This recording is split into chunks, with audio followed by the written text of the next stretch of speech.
Greetings and welcome to the Peace Operations Training Institute's webinar series. We are committed to bringing essential, practical knowledge to military personnel, police, and civilians working toward peace worldwide. To explore all the e-learning training programs offered by the Peace Operations Training Institute, you are invited to view our website at www.peaceopstraining.org. The Peace Operations Training Institute would like to thank the nations and the ministries of foreign affairs that provide the support so essential for the success of our webinars and all the programs we offer. These are Australia, Canada, the Netherlands, Norway, Sweden, and the United Kingdom.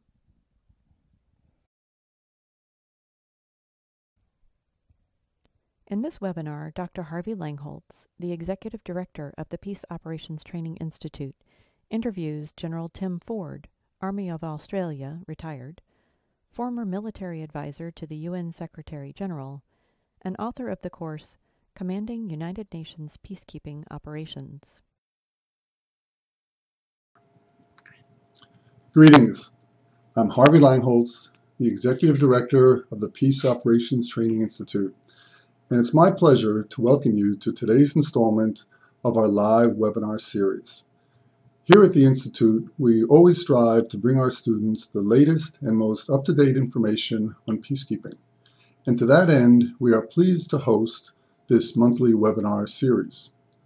Each month, we will bring you one of our live course authors or a key actor in the peacekeeping field. We are always striving to provide the most up-to-date information, and we are pleased to do this morning. You may provide your live questions through the instructions that you see below. And before we get started, if you would like to view this webinar full screen, you may click on the rectangle with the out-facing arrows in the lower right-hand corner of your screen. We are pleased to have as our webinar guest today, Major General Tim Ford.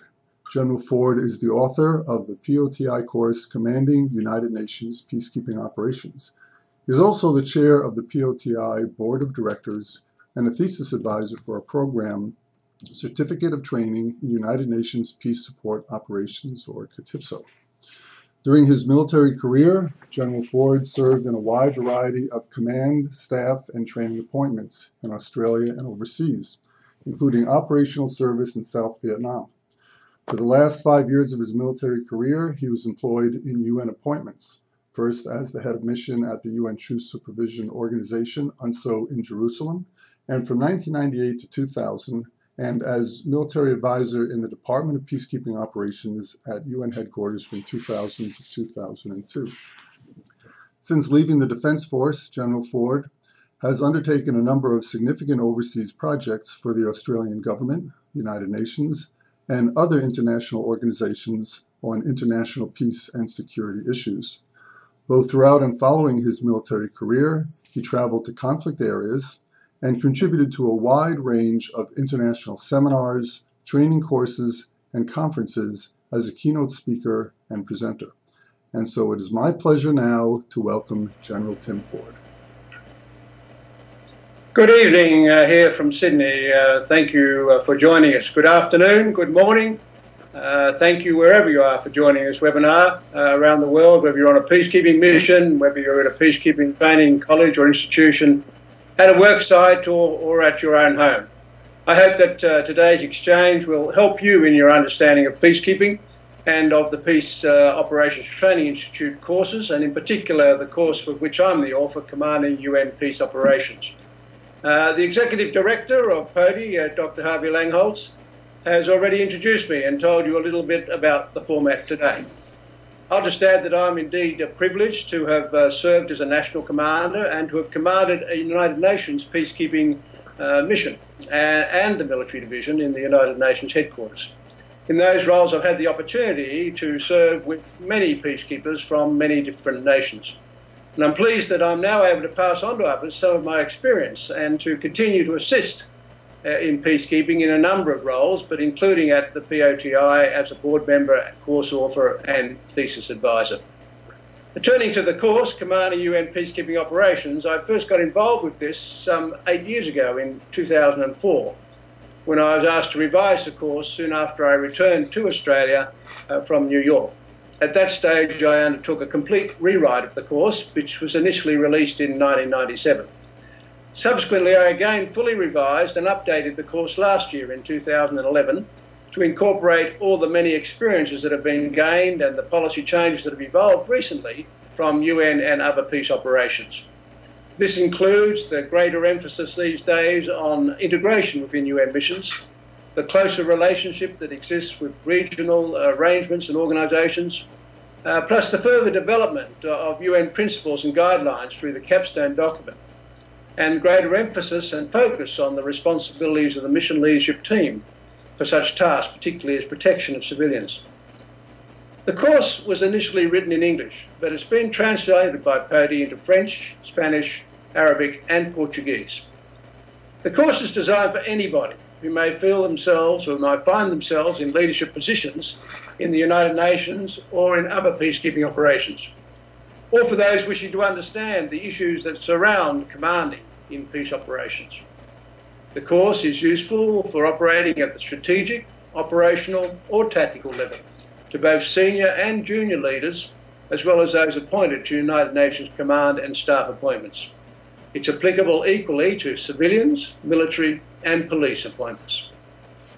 The course would also be useful to those organisations that need to interact with the United Nations, with the Department of Peacekeeping Operations and the UN Secretariat, or member states such as member states and regional organisations, non-government organisations and other UN organisations and agencies, and national staff which are posted to UN permanent missions in Geneva or in New York will also gain from the lessons included in this course.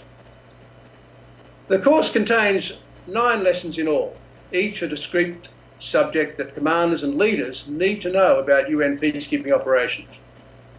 The first 3 lessons cover those strategic and international issues that define UN peacekeeping, including how peacekeeping has developed and the relationships that exist between the United Nations, the member states and other organisations.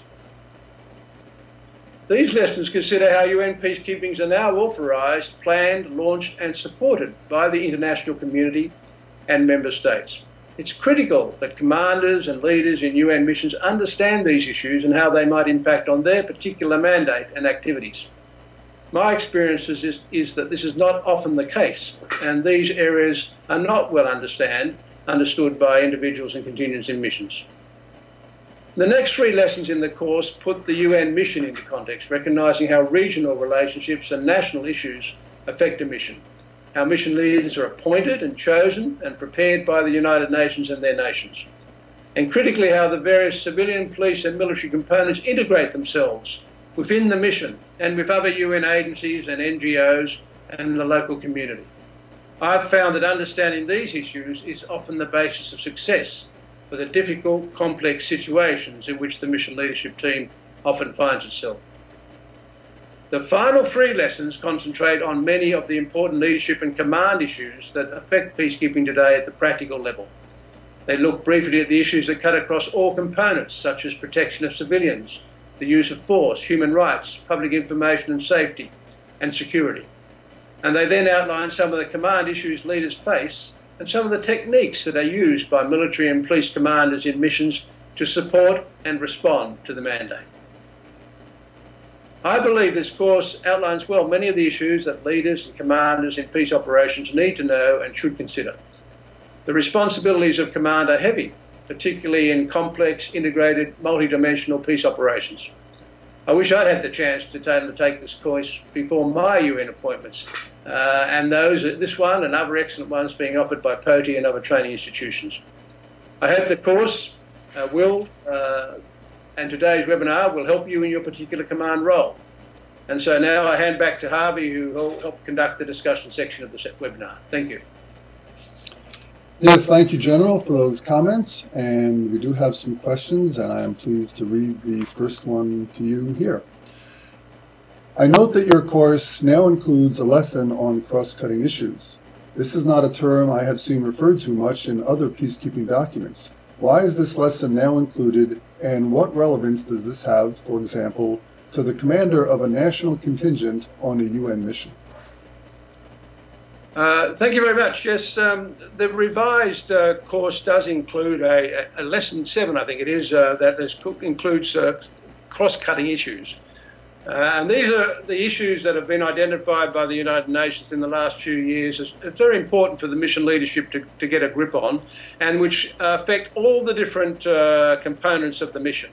Even though one mission may have one component may have the responsibility, the prime responsibility for safety and security, everyone contributes to it. Although one section might be called the human rights section, everybody contributes to human rights and the approach and attitude to that in the mission area. The same with the protections of civilians. It's the posture and the preparation and the presence of all elements of the mission that affect these important issues. So I've highlighted those issues. It's something that's being stressed in the United Nations, particularly for leaders today. And I think it's important that all of us understand these components, how the components work on those issues.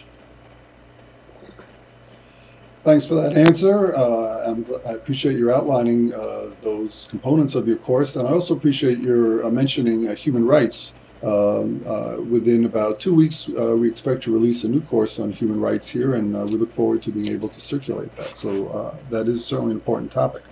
Here's the next question from David in Ghana. I was wondering if you had any additional information on when the command position of the Special Representative of the Secretary General, SRSG, was created and why it became necessary.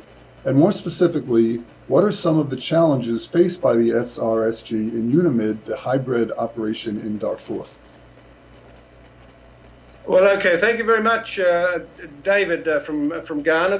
This is an important question, and gets to the whole issue of command and control in UN missions. There's always been a commander. There always has to be a commander in any activity, and there's always been a commander in the UN mission. But it's only in the last decade or so that they've clarified that this commander, this person who's got the utmost responsibility, is the Special Representative of the Secretary General. In some of the earlier missions, sometimes when the mission was purely a military observer mission, then sometimes the force commander was made the head of mission. But in the more complicated, complex missions that we have today in Africa, in Haiti, and around the world, where there are lots of components that are contributing to the mission, civilians, police, a political process going on, military providing security, then the special representative is the ultimate person who controls that mission with his mission leadership team. He works with the force commander and the police commissioner and the head of mission support and his political advisors to try and make sure that the mandate of the mission is involved. So the special representative also links across to all the other UN agencies that are in the area. So he becomes the main person in that region who reports to the Secretary General about the mission. So it's a good move forward, and normally that person is a civilian with a lot of diplomatic experience, but he relies very much on the rest of his team to actually control and make the mission work properly. I hope that explains what the SRSG does. And here is our next question from Diego in Chile. He asks, I would like to consult you on the subject of misconduct not addressed in the guiding principles of the Code of Conduct for UN Peacekeepers or in the commanding course, the Code of Personal Conduct for Blue Helmets. Can the actions of misconduct be a result of the person's cultural norm? And if so, is this taken into account for consideration at peacekeeping missions? Well, thank you very much, Diego, in Chile. This is, again, an important area, understanding the importance of good discipline and conduct, which is critical to the mission and critical to the credibility of the mission. People expect the very highest standards of the people who come in to provide peacekeeping missions and peace support organisations. Secondly, you've raised the point of culture, and of course what we have in a United Nations peacekeeping mission is many cultures coming together, and also the culture of the local environment, the local people, and these have to be understood and taken into account. The United Nations expects the very highest standards. It lays down what those standards are in documents and procedures beforehand, and member states should make sure their people are properly prepared to understand the standards of the United Nations and also the culture that exists in the particular country. Things that you may think are okay to do in your own country are not necessarily things that are condoned or suitable or proper to be done in a UN mission or in another person's country. So it is important that these aspects are thought about very much by missions and by nations before they deploy their individuals and prepare them for missions. Thank you. Yes, and that is certainly a relevant question. We all deal with this, serving as a team with people from so many different cultures on the peacekeeping missions. And here is the next question. Mohammed from Pakistan asks, what was one specific problem you faced in the process of peacekeeping, and how did you solve it? Well, thank you, Mohammed, and thank you, Pakistan, for your contribution to peacekeeping, which is always considerable. It's not about me, this particular webinar. However, I think as a leader, I can explain that I guess the biggest problem I faced in my mission, which was UNSO, and taking command of what was a long-standing UN mission that had been going for many, many years, was to get acceptance from the people in the mission that there was still need for change, that there was need for improvement, even though they'd been conducting themselves and doing things in that mission area for many, many years. I saw a need for better security, for example. I saw a need for better safety, and for some different operational activities to occur in the actual observation posts. And I needed then to make sure I consulted people about this and persuaded people about this. So how did I do it? Through an important tool of any commander, and that's communications. Commanders must be able to communicate their intent, but must also listen to everybody about a particular issue. And I got my commanders together regularly and talked to them about these issues, talked through these issues with them, listened to their aspects, and therefore we moved forward and implemented change in an area that had been a long-standing mission but still needed to fix up and come up to scratch with some of the activities that they needed to do. So I hope that gives you some example of the sort of thing that leaders need to do in missions. Yes, leadership certainly a key part of it, some of which is taught through the Senior Leadership Mission Program. This is certainly important. And here's the next question. Sukhinder Sinj from India writes, I really want to contribute my services for the cause of peace in the world, so I'm curious about how one joins the United Nations Common System, specifically as a UN police officer. I would like to know what qualification and experience is required to command UN peace operations for a police officer. Well, Sujinder Singh from India, thank you for that question. Again, India has made a major contribution to peacekeeping operations over many years, and there's an awful lot of experience in your country about peacekeeping. In fact, you have your own peacekeeping training centres, both for the police and the military, and I'm sure they would be able to tell you a lot about peacekeeping. They could prepare you for the mission. They have a number of courses they run to prepare their own contingents and individuals, and I think if you work through your chain of command, you'll be able to find out information about that, make them know you're a volunteer, that you want to go on a peacekeeping mission, and make that desire known, and I'm sure that they will then let you know how you can get yourself onto a course at your own police training centre, and then how they can nominate you through the permanent mission in New York for a future mission. And I wish you every luck and thank you for your contribution or your wish to be involved in the service of peace. I recall actually visiting the Center for United Nations Peacekeeping Training in New Delhi. I think I was with you at a meeting there one time, General, and it is an excellent facility. I agree with you. Yeah, they've got a lot of experience in peacekeeping in India. Yeah, yes, they do. And also, in answer to his question, there's a section in our website that provides a series of links for career opportunities. We just provide this as a courtesy service to our students and others who are interested in knowing about further opportunities, and it gives them the chance to see what other application process they can make. Let me go on now to the next question. A student from Bangladesh serving at Anuchi asks, it's seen that different battalions from different host countries are commanded by different ranks. In some countries it's colonel, in others it's lieutenant colonel. This can create administrative difficulties.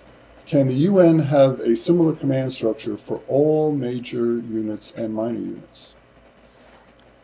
Well, thank you very much. No, this is an issue that does occur in some missions, and you're absolutely right. There are some missions, some countries, some nations send their battalions along with a battalion commander at lieutenant colonel rank. Some send them along at colonel rank. It's interesting to note that it's those countries sometimes that have had a lot of experience in peacekeeping that actually have raised the rank of their battalion commander to the full colonel rank when they go on UN peacekeeping missions. And that's because I think they understand just how complex and how difficult peace operations sometimes are, and the sort of experience that a full colonel brings, the experiences he's had and the training he's had are a little more sometimes than a lieutenant colonel, and they obviously decide that they want to send a full colonel in charge of their battalion.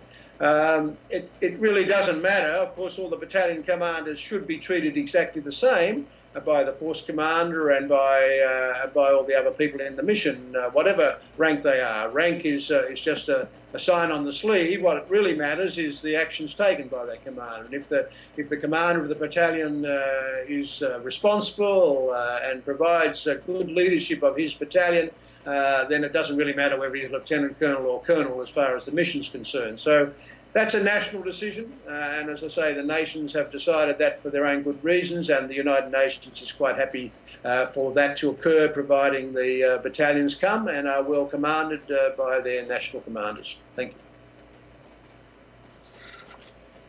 you. And here's the next question. Oscar in the DRC, Democratic Republic of the Congo, asks, it seems that many peacekeepers fail in their mission. What can you suggest to the UN Security Council to improve their works toward the local population? Well, that's an interesting question. Of course, it's starting to get to the whole issue of a mission and its structure and the way it's set up. But of course, that's explained both in the UN Charter and in the capstone document, and also to some extent in the first 3 chapters of the Commanding UN Operations course. The principles and the success factors of peacekeeping missions have been looked at many, many times, and the most important thing, of course, is that the mandate that is given is one that is internationally accepted, and it has the support of the community, of the international community, the will to provide the individuals and the resources necessary to maintain that mission and to through all the difficulties it will face. Then the member states who support the mission have got to also demonstrate that they want that mission to be successful. The leadership needs to be good, and again, the United Nations is now running senior mission leadership courses designed specifically to ensure that the leaders understand the complexity of the mission that they may be involved in. And so there are a lot of activities occurring to try and give every hope of success to a mission, the right capabilities, the right resources, the right troops, the right leadership. And if that all occurs, it will still be a difficult mission, particularly in places such as Cote d'Ivoire recently, in the Congo, in Darfur, where there are many different factors impacting on the success of the mission. So I believe that we're learning all the time from our experiences, and that's why courses like my course and documents such as the capstone document and other training institutions that prepare for peacekeeping are wonderful organisations that can help hopefully get more success in the future. I hope that answers the question. It's a difficult task. UN peacekeeping missions are complex and are dangerous and difficult in many cases, and it takes very good quality leadership and very good work to achieve success. I think that question also points towards the very current issue of the protection of civilians. This is something that's under close scrutiny lately at the United Nations and more over the past years. Uruguay and Australia have taken the lead in this, and if people go online, they can find sources for training in this question of protection of civilians. Yes, you're absolutely right, Harvey. I mean, it's absolutely critical that that when a UN mission deploys, the perception is that everything is going to get better very quickly. It can't always happen quickly, but it's important that the civilians and the local population, the local community have faith in the UN mission, and they see that they do provide a degree of protection, and that continues to increase and improve through the life of the mission. I mean, these things don't happen overnight, but it's important that the UN missions have the capability, the leaders have the responsibility and understanding that they need to protect civilians, and that these things are thought about and worked on by leadership and individuals before they go into mission areas. It is important, and it can be a challenge. This is a very current issue. I'm glad we had that question. Next question. Suhas from India asks, what is the strength of the United Nations police and foreign police units in Haiti and other United Nations missions around the world? Well, Suhas, again, police have become a very important component of all peacekeeping missions in the last decade or so. I mean, there's been a huge increase. When I was the military advisor in New York, now some 8-10 years ago, there was only a few thousand police deployed on UN peacekeeping missions. Now there are over 14,000 police out there in the 16 to 18 missions, and their police are involved in most missions, doing both peacekeeping and peace-building tasks. They are involved in mentoring, they're involved in training, they're involved in supporting the local police, they are involved in assisting in the rule of law being re-established, and there are large contingents, particularly in a number of missions, particularly in Haiti, as you've mentioned, some over 3,000 police there, as I understand. Also in Cote d'Ivoire and in Darfur and Congo, large contingents of police are also involved there, and even still quite a few in Timor-Leste and places like that. So police are playing a huge role, particularly as a mission progresses to a stable environment. The police are greatly involved, and the local police must come up to scratch and take over from them early on. So the police is a huge issue. Part of it also is the Foreign Police Unit, which you mentioned. The Foreign Police Unit is a police paramilitary organisation of about 140 strong, deployed from contingents from different member states, and it provides a degree of crowd control and support for the local police when things start to get a little bit out of order, as they can in these countries that are coming out of conflict and developing. There's often areas where we don't necessarily want to use the military, we want to use the police, but we want to support the local police, and those foreign police units work very well in doing that. And we've had some great contributions from India and from Pakistan, from China. Many other countries have provided foreign police units and contributed to the United Nations Police Service. Thank you. Well, I'm afraid that's all the time we have in terms of submitted questions. We do have other questions, and I wish we could get to all of them. There just isn't enough time. But if you have any closing thoughts, sir, then I'm sure we would all welcome them.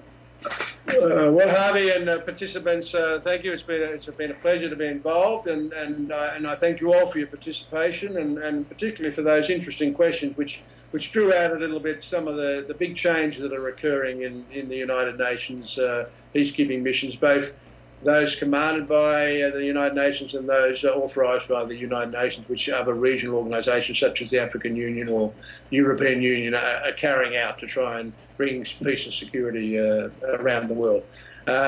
It's really important, and it's really important that the leaders of those missions understand their tasks, understand the background, both how the missions are created and how they're launched and how they're deployed, and some of the problems they will meet as commanders. And that's what this course tries to help you do. So I hope that individuals have gained from this exchange today. Certainly I've always learned from their questions, and they challenged me to think more about peacekeeping. I hope the courses are useful in your preparations and your performance as leaders in peace operations, whether they be United Nations or other, or in the advice that you provide to others about being prepared for peace operations. Proper preparation and training is critical to all peace operations, to all activities, but particularly for those in command positions who have to realise how complex and difficult the situations that they are going to be put into in UN integrated missions, which are often difficult, dangerous areas where there's been few services and great discomfort and strife for many, many years. And it doesn't change overnight. There are a lot of challenges. So I encourage everyone to develop their knowledge well before they go on a peacekeeping mission, by all means possible. There's some great courses around, international courses, national and regional institutions are running courses which will prepare peacekeepers, and really you should try and do as many of those courses as you can, preferably before you deploy. And if you've been on missions, come back and tell other people about the important things that they need to know before they go on mission. So I hope today has been useful to you. Thank you for your contributions today and in the service of peace. Well, thank you very much, General. I'm sure it has been useful. We appreciate your time, your expertise, and your ongoing efforts for peace. And to our students and viewers, thank you for your excellent questions and for watching this webinar. This session will be archived on our website and available for all for future viewing. I'm Harvey Langholtz, the Executive Director of the Peace Operations Training Institute. Thank you for participating in this webinar, and we look forward to seeing you here again. Thank you for viewing this webinar. We are pleased to bring this webinar to you, and we invite you to view our website to see all the programs and courses we offer. If you would like to view the archived version of this webinar or any of our previous webinars, please visit www.peaceopstraining.org/webinars. They are also available on our YouTube channel. We thank our students worldwide serving on peacekeeping missions. The Peace Operations Training Institute is dedicated to serving you.